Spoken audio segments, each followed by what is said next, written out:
Yo, what's up, everybody? Yes, this is Dominic D'Angelo, WrestleZone.com, and today's date is April 18th, 2022. The official tax day. I'm a little behind on that. Got to do that tonight, but I am here. Priorities, guys, priorities, and priority number one here is two Dynamite Dudes on a Rampage, but apparently just for me, because my degenerate brother Marcus is nowhere to be seen. That's right. He's on assignment. Also, aka being a coward. Yes, take great exception to my brother not being here. But I am here because it's been almost a month to the day that I have done this to Dynamite Dudes. And we're on a great streak. Nesha can attest to that. We had like 6 episodes in a row. And then WrestleMania came in the way and faltered me off the wayside. But I am back. Marcus is not. He'll be back next week, hopefully. But I am here because, hey, we got a lot to talk about. I have not covered a whole lot of stuff regarding the news going on here recently in AEW. There's a lot of different stuff. Yes, hello, Steven. Hello, Nesha. Good to see you guys both in the stream. Yes, we are live, so folks, join on in. Give me your questions. This is going to be a shoot from the hip kind of episode, but I have a lot of stuff I have written down and stuff like that too that obviously I want to touch upon, give some my take on certain things and how things can be perceived, how they should be perceived, all that kind of stuff. So yeah, I missed you guys too. Marcus is fired. Yes, but I have a leverage move now with him, I think. Hey, you've been off the podcast for how many times here? You're getting like Bruce Pritchard. All right, we need to get you back into the game. I understand. Work comes into play. But hey, this is also work. As far as I'm concerned, not work, it's fun, but nonetheless, either way. Oh, thank you. Yes, I had a fun time doing all those WrestleMania interviews. I talked to Becky Lynch. She's probably one of my favorites. Obviously, one of my favorite interviews I've done because it's such a big interview, and she was very nice. Who else did I like a lot? AJ Styles was very cool. Rhea Ripley was awesome because, like, my girlfriend loves Rhea Ripley. She knows nothing about wrestling, but she loves Rhea Ripley. So I was like, all right, if I get the opportunity, I will get a picture with her. I usually try not to take pictures just because I just don't. That's not my thing to do when I'm on the job like that. But I was like, I'll make an exception for Rhea Ripley. So that was cool. Spoke to a lot. I tell you what, one of my favorite people to talk to, two people were the Von Erichs of MLW. They're so nice, such nice people. I could have talked their ear off forever. But I got to help out with MLW in Dallas and stuff, so that was a lot of fun. Dallas is wild. I like Texas. Should need to get more barbecue happening there. That's very key when you're down there. I did a lot of Tex-Mex. I will say that. A lot of Tex-Mex. Did not touch upon the barbecue as much as I should have, so big regret, but I'll be back. I love Dallas. I love Texas, so pretty cool. Yeah, but thank you. It was a lot of fun. So much cool stuff. Yeah, Becky's great. AJ was awesome too. He was very laid back. He's a pro at doing interviews, just a pro. Like he's been there, done it. He had a great short story about the Iron Sheik too that he told me. So go back and listen to that. A lot of fun. So, but let's get to it. It is a AEW show. Lots to cover since then, obviously, since I last did this show. But let's start it off with just ROH being in the mix now, and really titles have been on the line from the ROH television title to the ROH world title. I did watch Battle of the Belts too, just before getting on here. And, well, I think it was a good show, especially I think the first 2 matches from an in-ring standpoint.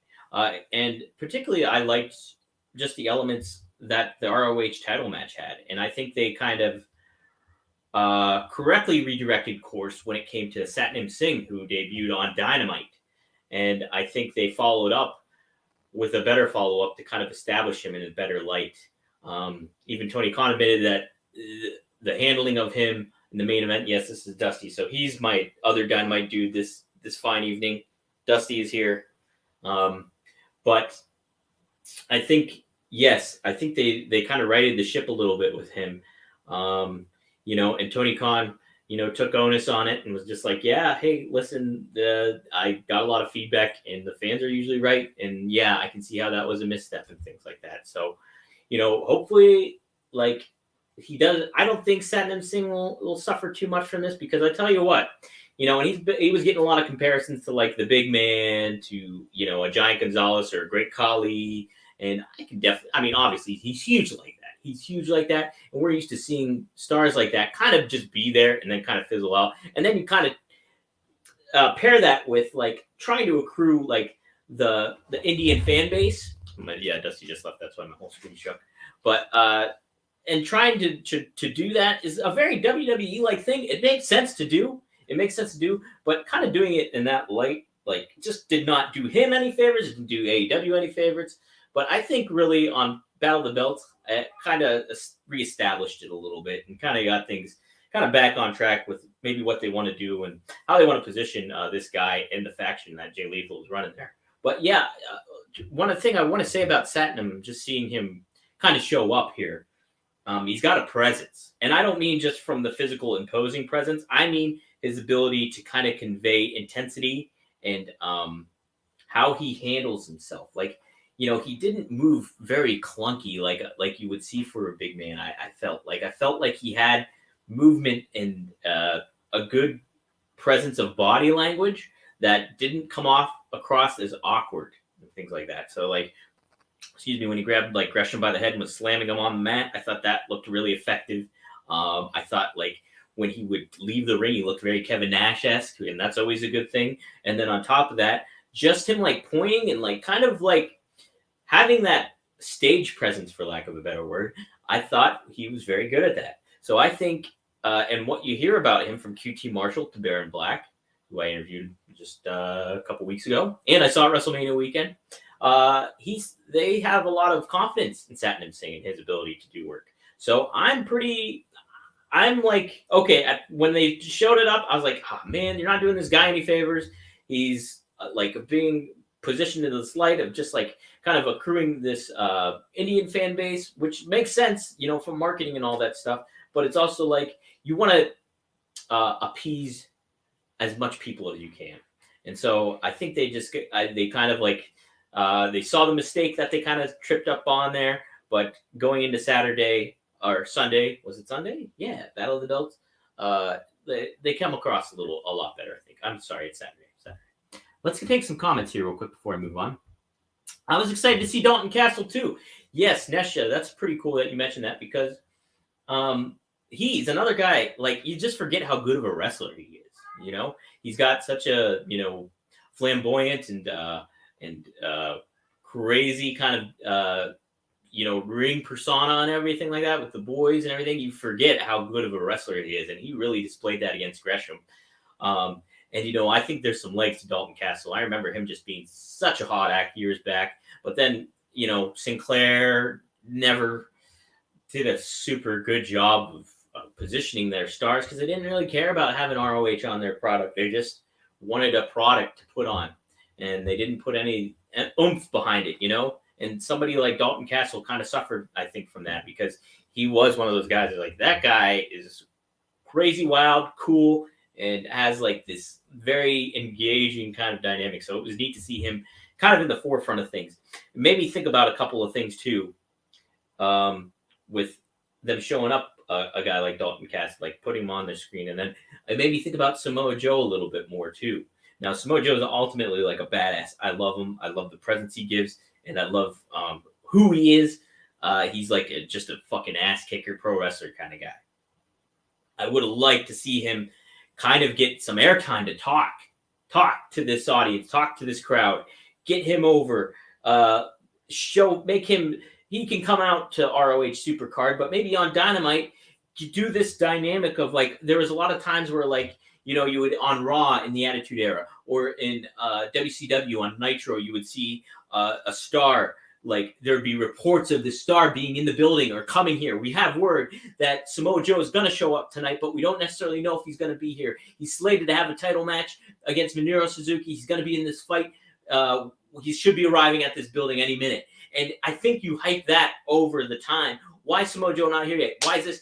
Boom, have him get there. Make it seem like a Steve Austin showing up, or like a Rock showing up. Somebody shows up late to the show. I know it kind of doesn't make sense because you're like, hey, why is this guy not at his job on time when he has a title match? But make it cool because Samoa Joe's an outlaw, and you can kind of do that. You can kind of convey that and build this intensity of being like, this star is fucking showing up tonight, and he's gonna have a match on Dynamite in the main event against this ass kicker Minoru Suzuki. Like, position it to that where you have this big star showing up, and it just made me think, like, imagine the stakes were high. It's Samoa Joe, but they could have been higher. I feel higher when you have him going up against Minoru, and we'll talk about that match here in a second. But like for Dalton Castle too, I think like just him showing up with the boys in this fucking peacock, like sequined / Macho Man kind of style, walking out there, I think would show him, be like, who the heck is this guy? And we need, like, if you built to him, I think, there's a lot of things. There's a lot of ardent fans that follow AEW, and fans, like, people that grew up with this idea of like, okay, we know who these guys are. So everybody kind of does, right? No, not necessarily. So like, if you're doing this if you want to introduce Dalton Castle, introduce him over a couple weeks at a time where he cuts his promo. Hey, Dalton Castle's coming. And he's going to go, he's a former ROH champion. He's going up against Jonathan Gresham, who we've seen before. And again, you got to build Jonathan Gresham up too, who did an amazing job. Amazing match. I love the match. I think, but yes, I think some of the stuff that they start off with AEW, it gets you excited because we know who these guys are. I know who Dalton Castle is. Nesha knows who Dalton Castle is. I know who Samoa Joe is. Plenty of fans do also know who Samoa Joe is, but why not make it seem like everybody should know who Samoa Joe is? Everybody should know who Dalton Castle is. Everybody should know who Jonathan Gresham is. At a point, everybody should get to know who Satnam Singh is. So I think going in that route, I think that's something AEW just needs to focus on just a little bit more to get these stars conveyed and set them up to flourish. Like from a standpoint of walking to the ring, knowing who they are, getting their character across and the persona across, even before that bell rings. So I think that's kind of what a big takeaway I had from watching all that and seeing Dalton Castle, because I was super happy to see him too. And, I think there's a lot of potential to have him kind of get in the mix. Imagine him and the boys as like this trio type, like trio group that maybe goes for these eventual trio titles that we're going to see. We'll talk about that here too. Let's see. Won't be surprised when they say Singh might too. Maybe. Maybe that's something you can build to. I want to see Singh. I think if you put him with White at this point in time, you're going to get more of that. Not that White's a negative connotation, but just that big man connotation of like, okay, this is a guy. Obviously, this is where we're doing it. Kind of like a paint by numbers kind of mindset about him, where you want to kind of give him a little bit more than what, than a Giant Gonzalez or a Great Khali, or you name your Nathan Jones, you name your big man of choice, So I think kind of keep him clear, maybe a little bit. You can have a Big Show versus the same match, but maybe establish him a little bit more. The boys are South Wrestling Tag Champs. Even did not know that. Joe gonna kill you. Yes. Peacock's great. Yes. See, unless you were an ROH fan, you didn't know who Dalton Castle was, and that's kind of what you got to think about if you're doing this kind of thing, because that's all you got of Dalton Castle was just if you did not watch Battle of the Belts, you don't know who Dalton Castle is. You still don't know who Dalton Castle is. So it's like you want to put these guys in the best light, even if you don't use them. Like, say if Dalton Castle is just doing this one-off, which I hope not, but say if he is, like, you want to position that guy because you want them to mean something. You want this to be a big match. So there's a lot of benefits to establishing these. I think the concern is like, okay, how do we get all these certain talents and showcase who's who on our television product when we only got 2 hours, or no, I guess 4 hours this week. But like, how do you position all these guys in the right light and make sure that they're getting conveyed across and all that stuff? So, I mean, you want to find more of that ability to, hey, let's get these guys over. This is the week where we do this stuff. This is just the ongoing thing, and we're going to find not just in in AEW, but WWE as well, and is the oversaturation of talent, and so there's a lot of great talent out there. That's a bittersweet kind of benefit, I guess, if you will, or a problem, I guess. But you need to, as we say every week, it's just like something that you got to find the balance of. So, yes. Let's talk about this Joe versus Suzuki match, by the way. Holy crap. If you saw my recap for Dynamite that week, I was just like, they slapped each other for like 5 minutes straight. That last sentence went on for about 5 more minutes, and that's pretty accurate, I would say. Jeez. Just trading off shots. I think it's definitely unique. Now, what I will say is might not be kind of my cup of tea, but a lot of people liked it. So that doesn't necessarily mean that you got to adhere to me.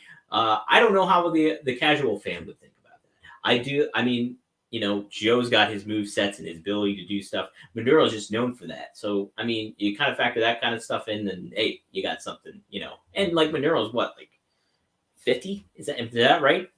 He's like 50. So, I mean, like that's kind of like his move, his shtick going on here. So, cool to see Joe with the title. It was neat to go back to Battle of the Belt to see Joe and Gresham kind of align in this ROH like unionizing. If you want to stay news relevant, topical in this day and age. But yeah, I think that was pretty cool. And Joe's great. Let's hear him cut some promos because I love Joe. Like to see Silas Young back in ROH. Yeah, I would like that too. He's got a look about him. CM Punk is very familiar with Silas Young. I think that's Punk's going to be a keystone, I think, in a lot of this story. Same with Bryan Danielson. We'll talk about that too. Geez, I didn't even put that on my lineup. There's just so much we got to cover here. But let's see.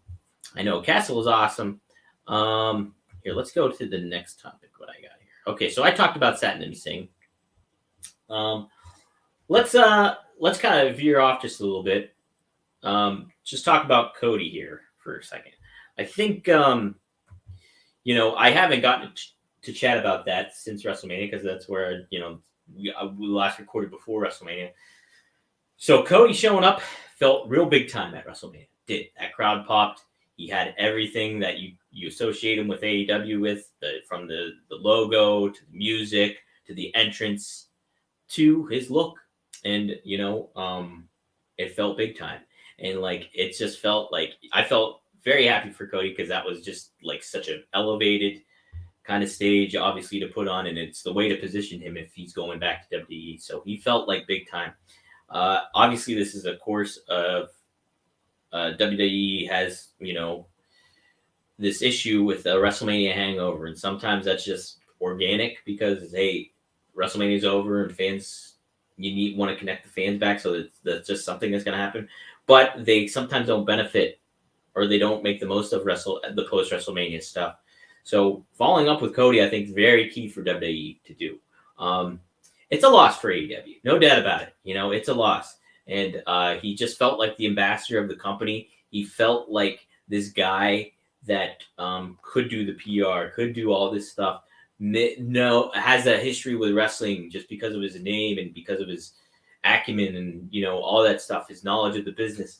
So him just going just feels like it felt like a gut punch, like to somebody. I've been watching AEW since the beginning. A lot of us have too. You guys have too.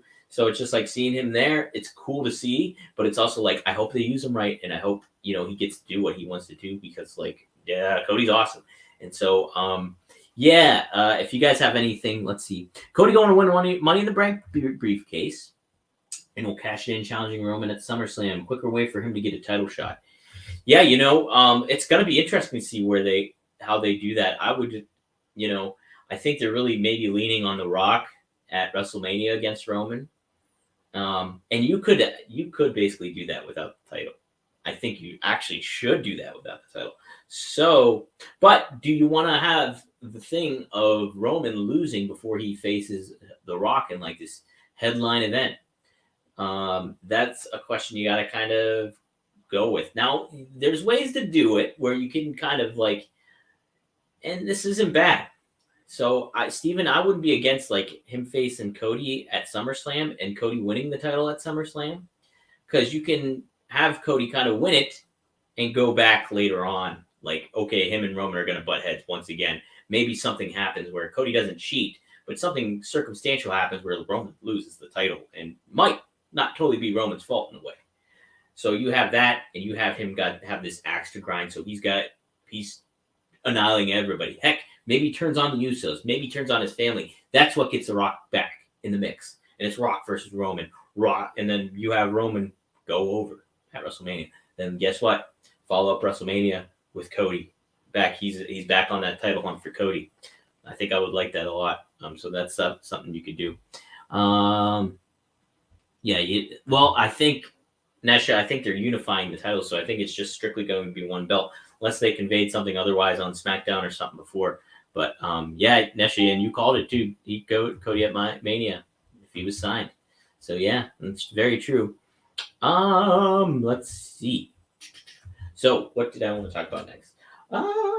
Okay, yeah, let's talk about the rise of Wheeler Yuta. I like the Blackpool Fight Club, or what is it called? Combat Club. Sorry, the Blackpool Combat Club. I like the vibe of it. I like that Wheeler Yuta is benefiting from it. That match with him and Moxley was really, really good. And him writing Blackpool Combat Club on his chest in blood was pretty damn awesome. We'll say a lot of blood happening, is there not? A lot of blood going down in AEW. I think that I'm all for blood. I'm all for blood, guts, all that stuff. But if you want to make it mean something, have it happen a little bit lesser. You know what I mean? So like, could you imagine if they kind of foregoed? They had a bloodbath with somebody before the Wheeler Yuta John Moxley match. Could you imagine if you waited a couple months with no blood or none of that stuff happening, and then Wheeler Yuta is bleeding like a sieve against Mox, and he does do that blood on his chest thing? That would pack more of a punch. So to go from that route, I think is you want a little bit less blood going down. That's something that you want to definitely consider and all that stuff. So but I like Wheeler Yuta in this light. Hopefully, I think another issue you have to, now that you have a group like this, I really think it's important to have Bryan Danielson still do talking as much as he did before. Obviously Moxie's a great talker too, so you want that. You want William Regal in there in that mix too. There's certainly some legs with Blackpool Combat Club. I think they have obviously a great set of stars in there, and you can build on that, and you can build on a brand that's pretty darn cool too. I'd almost simplify what they do with a look of a logo. You know what I mean? Just keep it super simple, like they have a fist, right? You got a fist or something, and you could have it wrapped in thorns or something like that, and then just like BCC underneath, and just simple, maybe one color. I don't know. Like, I think the simplicity with that kind of gives it more of that fight dynamic, where it's like, hey, fuck you, you don't need any flair or any pizzazz. This is our logo. We're gonna kick your ass. Put this logo on a shirt. Just that's some observation kind of thing. You know what I mean? I'm a very visual person. Yes. You need to limit blood, so it means more when we get it. Exactly, Nisha. Exactly. Wrap it in barbed wire. Yeah, that could work too. I was thinking rose because like British kind of bare knuckle. Yeah, but yeah, barbed wire would work too. You could find something, or like get tattooed. I guess that's more of a CM Punk thing, but like a tattoo or tape fists with like BCC written across it, something like that would be pretty cool. But yeah, I think branding is important for that. Branding's important for that. Let's see, what else do I want to talk about? Jericho Appreciation Society. I think this is kind of like they're kind of in no man's land a little bit, and this is my reasoning for that. Is it just seems like, okay, we did the Inner Circle. Inner Circle was there, and it was an established faction, and like people got behind it, obviously, because you look at Sammy, you look at Santana Ortiz, even Hager to an extent, but like you have these guys that are established as Jericho's crew, and there was some sort of unity and babyface unity to it. Now it seems like you peeled that off, like almost like Silly Putty. You peeled it off. There's the imprint on there, and you put it back down. And here, this is Jericho's second take at establishing. Now it's a different kind of set, but they still have that comedy inner circle stadium stampede vibe to them, where it's like you want to kind of build these guys. I think the main crux, and I said this when they first formed, the main crux of the Jericho Appreciation Society, I think, is Daniel Garcia, because you look at what the inner circle did for Sammy, who we'll talk about in a second, did for Sammy. You look at what Jericho probably wants to do for Daniel Garcia, who this Daniel Garcia character is a great wrestler. We hear a lot about him. He's got a lot of airtime and TV time, but we haven't seen a lot of who he is, exactly. And I think Jericho's going to bring that out of him. And I think that's been a big goal. That's the primary goal for Jericho Appreciation Society, is getting Daniel Garcia over. And then obviously like 2.0 to establishing themselves as an act too. I want a little bit something different here, I think, with it in the long term of things. I understand why they're kind of doing it. I wish they kind of had a different name in a way too. It just, from just that dynamic, it just almost seems like an afterthought in a way. So I don't know. What do you guys think about that? Give me any feedback you feel about that. Okay, Nesha. Hey, this is a good. I'm with you on the name there too, Nesha. But yeah, this is a great segue because Sammy, she's happy. Sammy is champ again. Now, are you happy? Like, do you like how he's being positioned? He's kind of being positioned as a heel. So he's got like he got a lot of heel heat. And I think a lot of that plays into his handling of social media with Ty Conte and that whole like dynamic of those two. I think that's very big in cultivating. And you remove Jericho from the equation, who was a babyface. Now Sammy is kind of just on his own. And like there's some kind of things that can, like, Sammy's very good at being able to get to grade at you with. So I think he's just getting positioned, and I think a heel turn is necessary for him, obviously.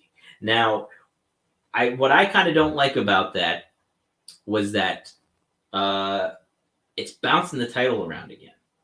Like, how many times has Sammy held that title? Is it 3 times now? Yes, it's 3 times. Is that because they want to get that number away from Cody? Or is that what's the reasoning behind that? Because it seemed like I was just all for a Scorpio Sky run with this thing, because like what the TNT title did for Sammy, what it did for Darby, and heck, even what it did for somewhat of an established act like Miro, that should be done for Scorpio Sky. So him getting the belt off him that quick, I don't know about that, Jeez, I have the same ticker going forever too. We've done talking about Joe for a while. But I just I don't think Sammy really needed the title. I know you're happy about that, Nesha, but I don't know if he really needed it anymore.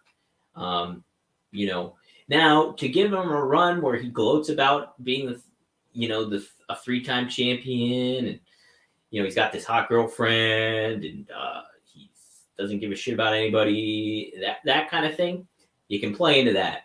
And so maybe with the title, you can add a little bit like that. But, and you can create a lot of hate of him holding the title again. So there is that. So, again, I'm all for the kind of wait and see kind of thing and seeing where things develop on that front, as far as it goes. But again, like, I liked that match itself between Sammy and Scorpio was very good. And I have to say, Scorpio Sky is great at working heel, like physically great at working heel. The punches he was doing, the kind of just viciousness and ruthlessness he had in his attacks really defined a heel identity. And I would very much like Men of the Year to beat Jurassic Express for those tag team titles and give them a run, because you look at Ethan Page when he was with Josh Alexander and Impact as the North, just a premier tag team in wrestling overall. Like, really kind of kept Impact's head above water when, people were leaving, and there was just like a lot of like unknown of where Impact was going and where it's going to fit in the wrestling landscape moving forward. The North really kept their head above water, the whole company, it seemed. So I further think Ethan Page is obviously a great tag team wrestler. So is Scorpio Sky. I think you just give them a run as tag team champions. I really, really, truly believe that you should not have Scorpio Sky be without a title for long. Like, this should happen within the next couple weeks. I would prefer, that Jurassic Express drop their titles. And there's a lot more I think you can do with Men of the Year. I think it's fucking hilarious. Dan Lambert was wearing that TNT title, like that extra TNT title for how long. I think that was very important. So, yes, I feel it should be more. Like, I think you should, you got to pour more heat on Scorpio Sky, because, I just don't think that did him any favors on Saturday, losing to Sammy. And I would like to see a little bit more done with him. What do you guys think? Yeah, Impact has been very good, Nesha. Hey, John, what's happening, man? Yes, Impact's been awesome. This last week was amazing. It was a true blue big man match between Jonah and PCO.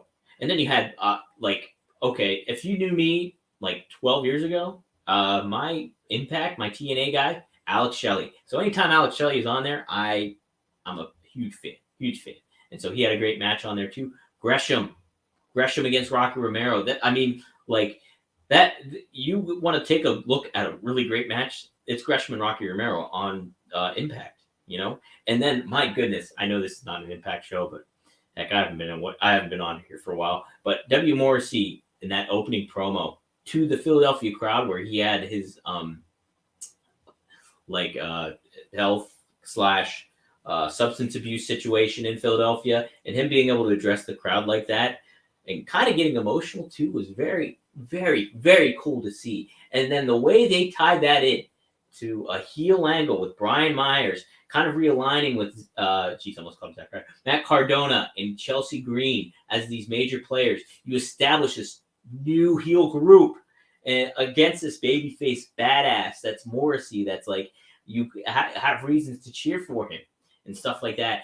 I thought was one of the best segments Impact has done in such a long time. If you have not watched the recent episode of Impact, I very, very much recommend it, because it's good stuff.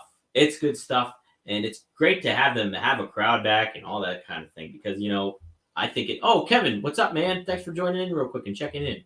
Good to see you, brother. So, let's see. Yes, Dan makes you hate the Men of the Year. It's not Saturday, John. I am playing a little bit of catch up overall with not just WrestleZone, not just with all my wrestling endeavors, but with personal life. I'm getting caught up on everything, so that's why we're here too. Yes, Motor City Machine Guns being back is awesome. I would love to see them do a few stints in AEW. I mean, I've seen Motor City Machine Guns against the Young Bucks at the live ROH show in Pittsburgh. Jeez, good stuff. So yeah, Matt needs to lose already. Which Matt are you referring to? Help me out here, Nesha. Matt, who am I thinking of? Who are you thinking of? Why am I having a brain fart here? Matt who? Oh, Cardona? No, I don't think so. And do you mean from NWA title? Yeah, okay. NWA title, I don't know. I don't know about that. I like Cardona just going on the run he is. He's got a unique, what's cool about Cardona is, he was the internet darling, literally for, he was the first guy, a wrestler, to be the internet pizzazz guy that really made the most of YouTube and all that stuff. And he's kind of adapted to the times and found his niche and continued that and cultivated this identity even further and further and further. So I think it's a very kind of like Cody in a lot of ways. What Matt Cardona is doing is very unprecedented and unique and trailblazing to an extent. So I like what Cardona's doing. Yeah, it'll be interesting to see that with him and all this, how that goes down. Yeah, it's I tell you what, Impact's been a really good show. I watch MLW all the time, obviously, since I work for them. So it's just MLW is just such a premier product of an hour long that and like it's a lot of people. It's what a lot of wrestling companies should kind of take note on is how they're handling a lot of their stuff because man, it's awesome. Yeah, I saw that on Twitter. You were watching MLW Nesha, but all right, what else do I want to talk about here? Geez, I have the whole lineup here. Do I have it up still? Yes, I do. Yes, let's talk about Ricky Starks returning home down yonder, New Orleans. I liked it. I think that was the match of the night for Dynamite. Was that tag match with Ricky Starks, Powerhouse Hobbs going up against Keith Lee and Swerve Strickland. That crowd was electric for Ricky. They were electric for that match and all the stars involved into it. And it was just a unique, and they were smooth. Everybody was so smooth in that match, and in a good way, where it's like, okay, it looked like wrestling, pro wrestling, and it was that crowd was just very, very fiery during those moments in time. I saw a lot of people kind of blow back a little bit about Keith Lee getting pinned. It's tough because who would you pin in that match necessarily? You don't want to pin Hobbs. You don't want to pin Starks. It's just a tough go with things. Now, I don't know how I would have handled that because you had a DQ already in the night, so you can't really go that route, can you? But some chicanery maybe would have been pretty good, I think, to like get Keith Lee kind of going, like an eye poke by Powerhouse. Maybe they did something and I just missed it or something. But yeah, I thought that was the match of the night, to be honest. It's just a lot of fun. It was cool how much Ricky was soaking that all in and making the most of all that stuff. I thought that was pretty good match. Taz at ringside, that's a good point too. I didn't even think about that. Yeah, didn't something happen with Taz? Maybe that's where I'm kind of learning. Set up another match, yeah, and then you have Lee go over in the singles match. I can buy into that, Nesha. I like that. But yeah, I think that was the match of my night for me. Just need to see that kind of thing. As far as the DQ goes, like AEW is getting some blowback for like how they handle DQs. Like, hey, everybody loves it when AEW does a DQ, but when WWE does a DQ, it's like, oh, okay. Well, look, AEW doesn't do a lot of DQs, and whether that's okay, somebody cheats in the match and then they win, there's still a win and then there's still a loss. Okay, but a DQ finish is, I said it on Twitter, is the equivalent to like kissing your sister. It's not. Ugh. Who wants DQ finish? You want to. Whether it's cheating or not, you still want, in a sports-like environment, you still want a definitive winner and loser, whether that's under suspicious means or not. Because, like, okay, who loves a tie in the NFL? Nobody likes a tie in the NFL. That's why they're trying to do stuff with overtime and all that stuff. I don't want a fucking tie in the NFL. You never get a tie in Major League Baseball. Hockey, they go to a shootout. And sure, then after that, well, no, don't they determine? They're still, I think they determine a winner no matter what in hockey. Nobody likes a tie. And a DQ finish is the equivalent of a tie in wrestling. So the less you do of them, the more they mean when they happen, and you can tell a story out of it. Because wrestling is a storytelling product. So you can tell a story once a DQ finish happens, and it doesn't seem as bad when it happens. It seems kind of neat. So I will push back at any kind of criticism for AEW doing a DQ finish and getting praise for that DQ finish. So that's my thoughts on that. Yes, DQ is better than a count out. But kind of you mean like a overall, like double count out with people, like a no contest kind of thing.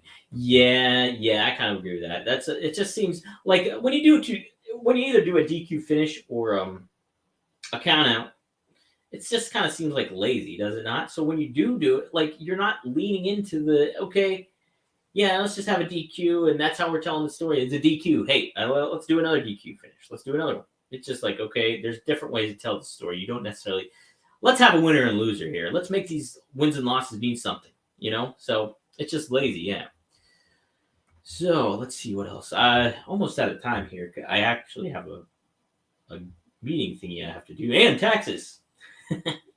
But I really like, we talked about this a little bit, Jonathan Gresham's potential. It's reported that he's signed with AEW, and obviously it kind of looks that way, him being in, the main event, well, the Battle of the Belts, and, him being a regular presence on AEW. So, yeah, I mean, Gresham is great. I think he really conveyed that in the Rocky Romero match on Impact. He's a very good promo, I believe. And like, I think his size is beneficial to him. I don't think it's a slight against him. I think if you play into the fact that he can chop a big man down, somebody like a Satnam Singh or heck, even a Jake Hager, I think there's some legs behind that. Like, make him the octopus, make him take over and be able to do what he's able to do against guys like that. And him pairing with Joe is good stuff. I like to see, I'm a big sucker for when, like I said before, when talents talk instead of, like, I know wrestling's an aspect of it, but I'm more of the entertainment promo side kind of things, and with paired up with the classic kind of storytelling of wrestling. So let's make that happen. You know what I mean? So yeah, I like Gresham a lot. I'm excited to see what he does, and it should be neat moving forward with him. Another great match on Dynamite was Penta Oscuro going up against CM Punk. Just neat to see CM Punk in these kind of matches, and somebody unique like Penta, and telling a great story like that. I liked this match a lot, and it was a good way to open Dynamite, I felt too. So yeah, very good stuff. Oh yes, something I did want to talk about. A little controversial here. I watched Rampage, and I did not watch it. So I saw what some people were talking about with the spot of Adam Cole and the barbed wire and Hangman Page doing the Deadeye. I want to say, I very much want to believe and say that it was circumstantial. I don't think they would do that on Good Friday, nonetheless. If you're not familiar with what I'm talking about, Adam Hangman Page put barbed wire around Adam Cole's head, and like, the references to Jesus and all that stuff on Good Friday, kind of had a weird visual and feel to it. But Hangman put him through the table with a Deadeye. And so, like, there was a lot of stuff going on social media with that.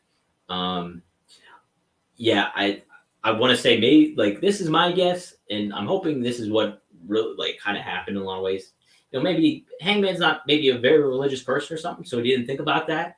And, like, it just seemed like a spot to do and things like that. And that's just kind of how it happened.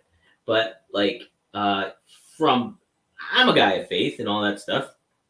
And to see, so, like, me just seeing that, it just kind of felt weird for me. Like, I was like, you just don't want to do that. Like, you don't want to do that. You don't want to do that. But I don't think it was intentional. Yeah, and like, for your baby face to do it, of all things too, just doesn't seem like a thing to do. I don't know. Maybe you guys can give me some extra added insight on what you guys feel. Cole versus Page should have been on Saturday night, not Friday. Yeah, that just seems like thing. That kind of seems like it too.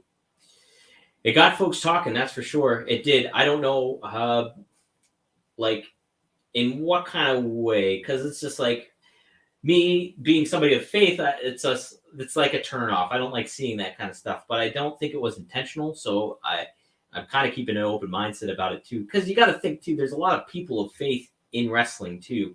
It's not necessarily like, browbeaten or anything like that, but like somebody like a Jerry Lynn, who's like a producer there, is pretty, I think, good in faith. And same with Dustin Rhodes, and you think about a lot of different talents who go. Ricky Starks wears like crucifix and all that.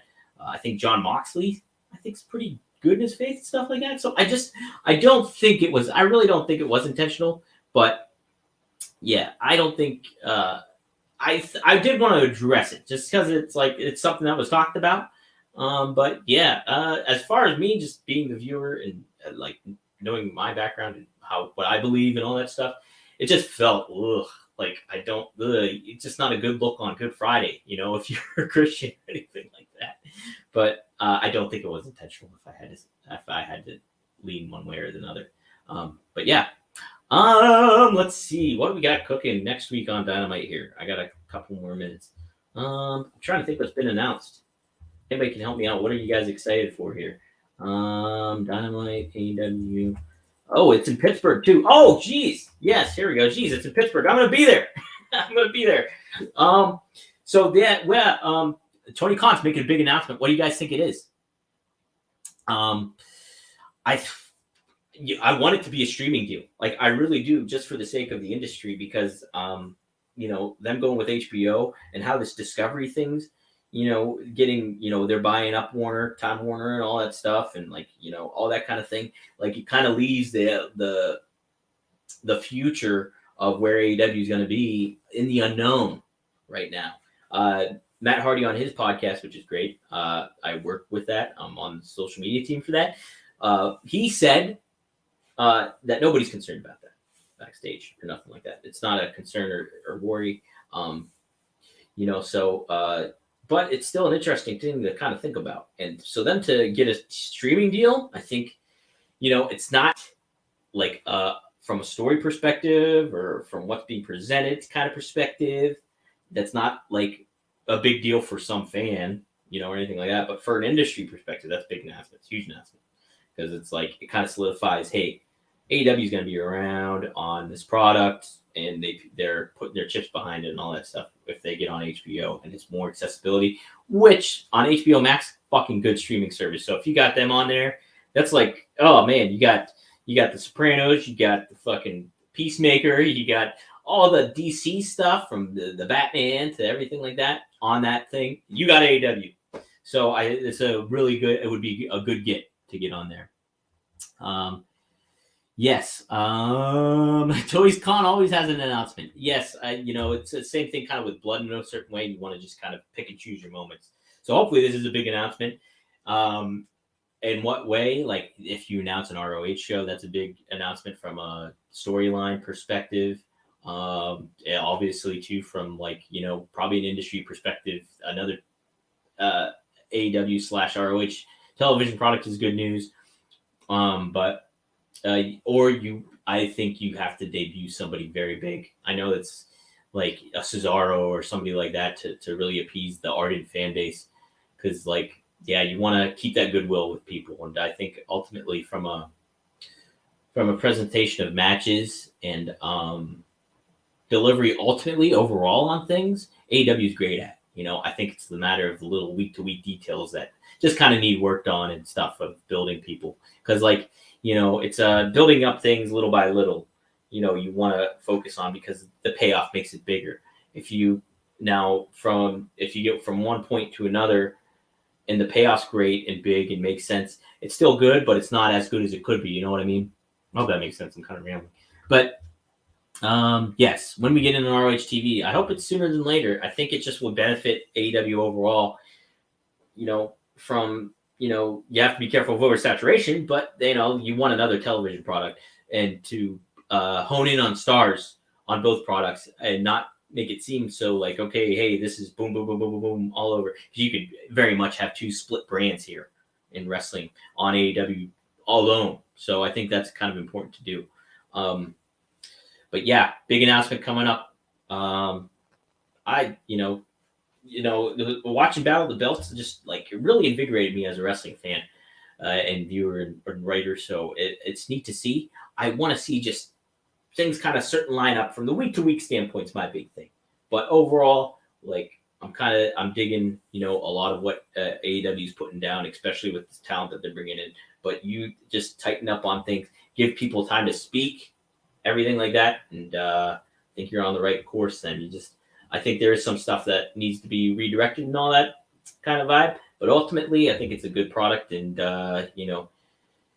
keep your stars your stars. You know what I mean? And I think that's a big thing to focus on. So, and a lot of the times, less is more. Less is more. So that's my thoughts on all that. We have to bring Marcus's Meltzer rating back when that asshole comes back. So we'll see how that goes. But all right, I'm gonna get going. As far as plugs and stuff go, hey, check out Oh You Didn't Know. It's the new podcast with Road Dogg, Brian James. I am also on the social media team for that, and it is good stuff. If you want the perspective of like entertaining podcast / with great wrestling insight, the Road Dogg brings it all to you. It's going to be a fun one. In the first episode, he talks about the New Age Outlaws forming. But he also gives details and insight about just the mindset to have working in wrestling overall. Like, not just WWE, but wrestling in general. But he does focus on some WWE stuff, obviously, because a lot of his time was with WWE. So I know I'm a busy man. I'm spin a lot of plates here, Nesha. And that's why I'm doing my taxes at the witching hour. So, but yeah. So the Road Dogg podcast, check that out. They have a live show coming in Vegas here, May 29th, Double or Nothing weekend. I will be in Vegas, Double or Nothing. So, but they will. The live show is at the Nerds in Las Vegas. Him and Jeff Jarrett, the Ain't We Great tour. It's gonna be a lot of fun.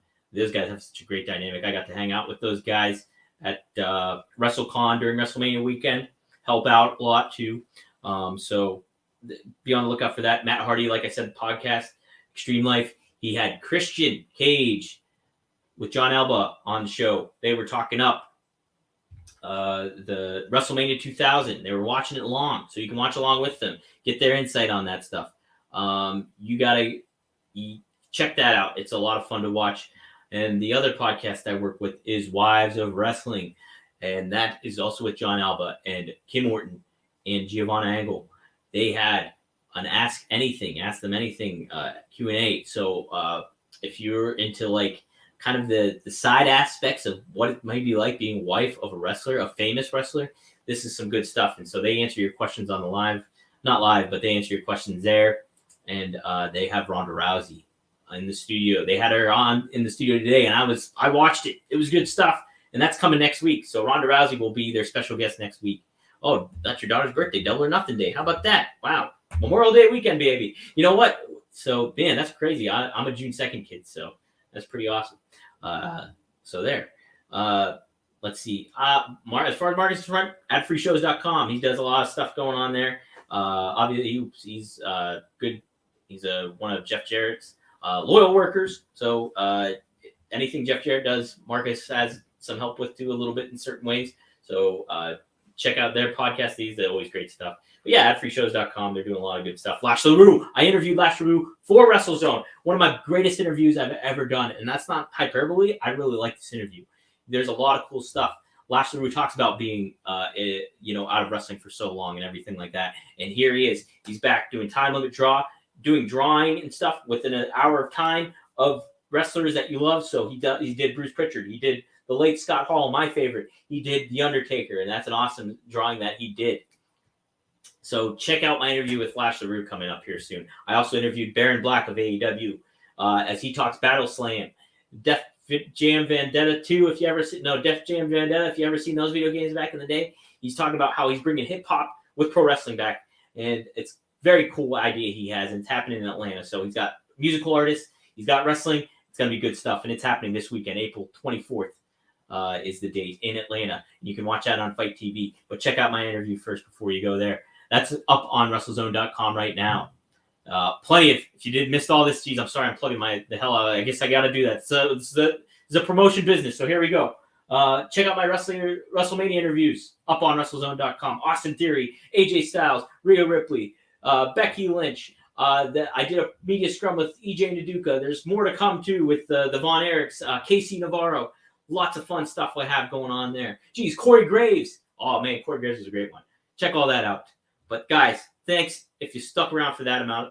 Thanks for sticking around for that. But, yes, I will be back next week, and I'll get my dickhead brother back here, too. So, thank you, guys, for tuning in. Nesha, Steven, John, Kevin, all you guys. Man, I can't believe I remember pretty much everybody here. Steven, everybody. You guys are great. And I appreciate you guys for coming in and tuning in with me. So guess what? I will see you next week right here on 2. I know it was just 1 this week, but it should be 2 Dynamite Dudes on a Rampage. All right, guys. See you next time.